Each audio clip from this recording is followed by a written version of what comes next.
विभाजन विभाजन परम करुण श्रीमान महाप्रभु प्रेम दरबार मानी निर्भीक आचरण प्रबल ओम विष्णुपाद निखिल विष्णु भक्ति कुमुदा संत विश्राणी गुरु माना जगतपुरा चरणारविंदे प्रशंसा गोलंकित दंडवत प्रणति निवेदन करुणा आशीर्वाद प्रार्थना सुप्रसन्न करुणा परिवर्षण करुण मदीय परम गुरुदेव विश्व वंदिता भास्कर आकर मठरा श्री चैतन्य मार्गीश विश्रुत गौरी समय जगत भक्ति सिद्धांत सरस्वती ठाकुर प्रभुपाद प्राप्त चरणारविंदे असंख्य दंडवत प्रणति निवेदन करुणा आशीर्वाद प्रार्थना मंचे समासीन सभापति महाराज परम पूज्यपाद शिक्षा गुरुपाद तन्मसेवक विष्णुपाद परमांश भक्ति विचार भारती गोस्वामी महाराज निवेदन करे करुणा आशीर्वाद प्रार्थना करছি सुप्रसन्न हन करुणा बारी वर्षण করুন अभिन्न शिक्षा गुरुपाद धर्म गिरिधारी गौरी मठের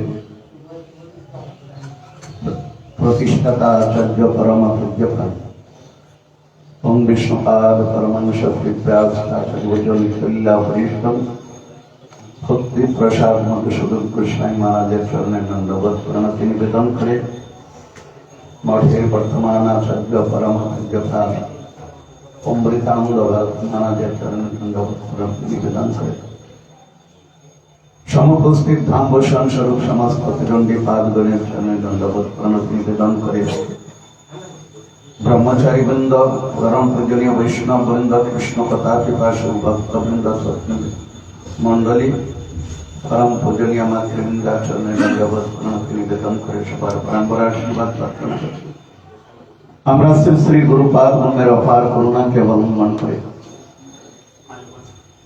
अभिन्न शिक्षा गुरुपाद परम परम पूज्यपाद तीर्थलीला परिविष्णु अष्टोत्तर सप्तशल भक्ति प्रसाद मधुसूदन गोस्वामी महाराजेर पंचम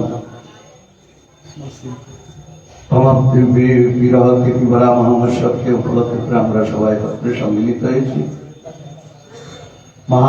মহারাজদের এতক্ষণ যাবৎ আমরা বিভিন্ন বক্তব্য মহাদেব শ্রীমুখ থেকে শ্রবণ করলাম ধর্মহিমা কথা তিনি সমহিমায় মহিমান্বিত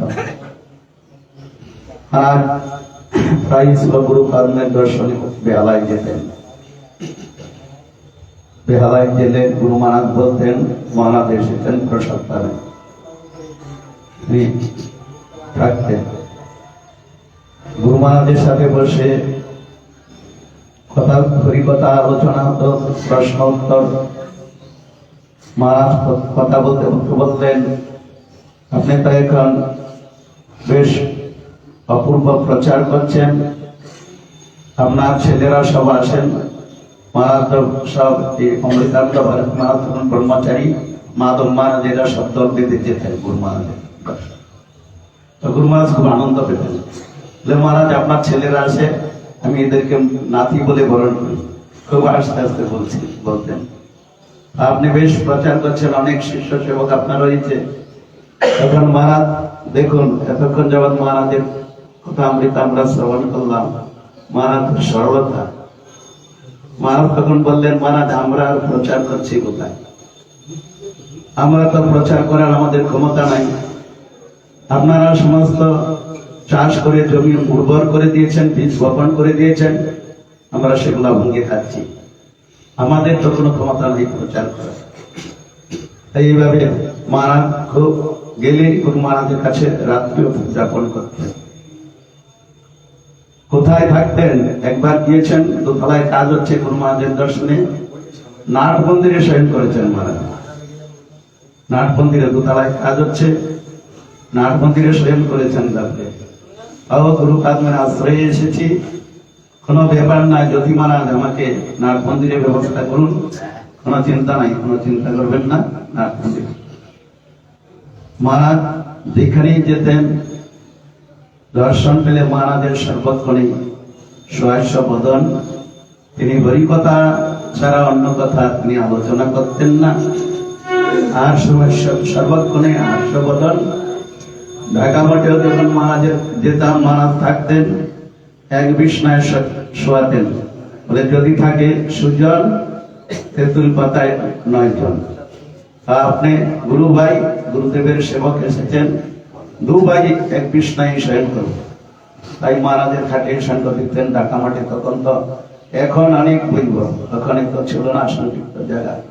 তো মহারাজের কাছে থাকতাম, মহারাজের সান্নিধ্যে থেকে বহু অগরি কথা, বহু প্রসঙ্গ আলোচনার সৌভাগ্য। তিনি খুব সুন্দরভাবে বিশ্লেষণ করে যে খণ্ডন করতেন, এমনকি মুসলিমদের সাথেও যে তিনি কথা বলতেন, তাদের ধর্ম নিয়ে আলোচনা করতেন খুব সুন্দরভাবে, তাদের খুব প্রীতিবিধান করতেন। মহারাজের একটা বৈশিষ্ট্য। মহারাজের অন্তিম লগ্ন যখন ওই অসুস্থ লাভ করেন, আমি মহারাজের দর্শনে প্রায় আসতাম। মহারাজকে যখন নাসিমন কৃষ্ণনগরে নিয়ে গেলেন, ভর্তি করলেন, করার পর মহারাজ থাকতে চাচ্ছেন না, তার যেন অস্বস্তি বোধ হচ্ছে। ভারতী মহারাজকে বারবারই বলছেন যে মহারাজ তুমি আমাকে কেন এখানে নিয়ে এসছো, আমাকে নিয়ে চলো, আমার যা হয় হবে মঠেই হবে। ভারতী মহারাজ তখন আমাকে ফোন করলেন, ফোন করে বললেন মহারাজ, গুরু মহারাজকে তো নিয়ে আসছি, থাকতে হবে, ডাক্তার বলছেন কিন্তু মহারাজ থাকতে চাচ্ছেন। মহারাজ খুব উতাল পাতাল করছেন, থাকবেনই। আমি দেখুন গুরুদেব যেটা প্রসন্ন হয় সেটাই ভালো, ডাক্তার ওকে বলে এখন যেহেতু এসেছেন, যা কাজ করার করে নিয়ে চলে যান, আবার নিয়ে আনবেন যখন দেখতে। মহারাজ থাকতে চাচ্ছেন না, জোর করে রাখার দরকার। তো এবার তিনি এসছেন, এখানে আসার পর পুজো ছিল, ওইখানে সেই মহারাজ এসেছিলেন দর্শন। মহারাজ দর্শন করে গেলেন। আমি তখন মহারাজকে জিজ্ঞাসা করলাম, দণ্ডবত প্রণাম করে, মহারাজকে কেমন দেখে আসলেন? বলে মহারাজ দেখলাম তো আমার খুব খারাপ লাগছে, মহারাজকে দর্শন করে মহারাজের পরিস্থিতি ভালো। তখন আমি এলাম মহারাজের দর্শনে, মহারাজ শয়ন করিয়েছিল। সেবকরা নিচে দেখে আমাকে নিয়ে আসলেন, আমি মহারাজের দর্শনাতে বলে মহারাজ শয়নে ছিলেন। আমি যা ঢুকেছি, ভগবানকে প্রণাম করে মহারাজের ঘরে যখন ঢুকেছি, তখন মহারাজ তাকিয়ে দেখলেন, দেখে বলে আমাকে তুলে ধরে বসে দাও। মহারাজকে দণ্ডবত প্রণাম করলাম, করার পর মহারাজ সৌভাগ্যক্রমে কথা বললেন। বলার পর তখন আমি মহারাজকে বলছি, মহারাজ এত সুহাস্য বদনে এত আপনার প্রচার, এখন আপনি সব সংকুচিত করে আপনি একদম গুটিয়ে ফেললেন এত তাড়াতাড়ি কেন?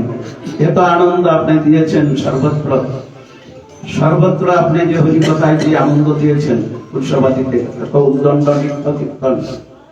মহারাজ তখন বললেন, সুহাস্য বদন, খুব হাসছেন, এসে বললেন, দেখুন ছোট বাল্যকাল থেকে আমার পিতৃদেব যখন নৃত্য করতেন, আমরা 5 ভাই পিতৃদেবের সাথে নৃত্য কীর্তন করতাম। বলছি মহারাজ আমার কিন্তু সময় হয়ে আসছে, আমি এক সপ্তাহের মধ্যেই আপনারা বুঝতে পারবেন, আমি এই সপ্তাহের পরেই আমি চলে যাব। সত্যি সত্যি অনেক কথা মহারাজ, দেখুন এটাই ভগবত ভক্তের সর্বশ্রেষ্ঠ দান। দেখুন তিনি বলে খেয়ে চলে গেলেন। আমি গেলাম কলকাতায়, যাওয়ার পর ঠিক 1 সপ্তাহের মধ্যে মহারাজ চলে গেলেন। ভারতী মহারাজ আমাকে ফোন করলেন একদম মঙ্গল আরতির পূর্বে, যে মহারাজ এখন গুরু মহারাজের খুব খারাপ পরিস্থিতি, এই আরতি মঙ্গল আরতির প্রদীপ নিয়ে গিয়েছিলাম, মহারাজের পরিস্থিতি ভালো নয়। বাস পরেই আবার সংবাদ দিলেন। দেখুন হাসতে হাসতে সুহাস্য বদনে আমি সঙ্গে সঙ্গে চলে আসলাম ট্রেন ধরে। মহারাজ বলেছেন যে আমি 1 সপ্তাহের মধ্যেই চলে যাব। ভগবত ভক্তের যে কত, এই জন্য মহারাজ আজকে সারা বিশ্বকে জয় করতে পেরেছেন, তার যে বৈষ্ণবতা আর গুরুবর্গের প্রতি যে তার শ্রদ্ধা ভক্তি, এটাই তাকে সুন্দরভাবে, কোনো কষ্ট নেই। আমরা দেখছি আমাদের জড়চোখ করতে কষ্ট, কিন্তু তিনি আগে দেখতাম পরম আনন্দে তিনি অবস্থান করছেন। উনি বলছেন, ছোটবেলা নিত্য কীর্তন করেছি, এই জন্য মঠে এসেও নিত্য কীর্তন করে প্রচার করেছি উদ্যমী। এটা আমাদের বাল্যবেলা থেকেই অভ্যাস ছিল। ভাই আর কেন মহারাজ, হয়ে গেছে, সব গুছিয়ে ফেলেছি, এবার যাওয়ার পাল্লা, আর এই এক সপ্তাহের মধ্যে চলে যাবে, এরকম বলে মহারাজ চলে গেলেন। ভগবত ভক্তের, এই জন্য ভক্তের লক্ষণ হইল মরণে, আর ভগবানের লক্ষণ চরণে। মহারাজ এইভাবে বলে আমাদেরকে তিনি বিরহ সমুদ্রে ডুবিয়ে দিয়ে তিনি গেলেন। কিন্তু বিরহটা এই জন্যই ভগবত ভক্তের কিছুক্ষণ পূর্বে বলেছেন, দুঃখের মধ্যে কোন দুঃখ হয় গুরুতর, ভগবত ভক্ত বিরহ বিনা দুঃখ নাই। আজকে এই বিরহটা একমাত্র তার সঙ্গে আমাদের মিলনের কারণ। আজকে তার আশ্রিত জন সমস্ত সাধুগুরু বৈষ্ণবদেরকে আহ্বান করে তার লীলা মাধুরী, রূপ মাধুরীর কথা এখানে বর্ণিত হচ্ছেন। তিনি এখানে আমাদের সঙ্গে বিরাজ করছেন, কথা বলতে চান। আমি আর অধিক টাইম অতিবাহিত করছি না, এখানেই তার চরণে আমি সংক্ষিপ্ত কথা অমৃত বিশ্রাম রাখছি। সুন্দর হয়ে বছর অধিকানন্দ কৃষ্ণ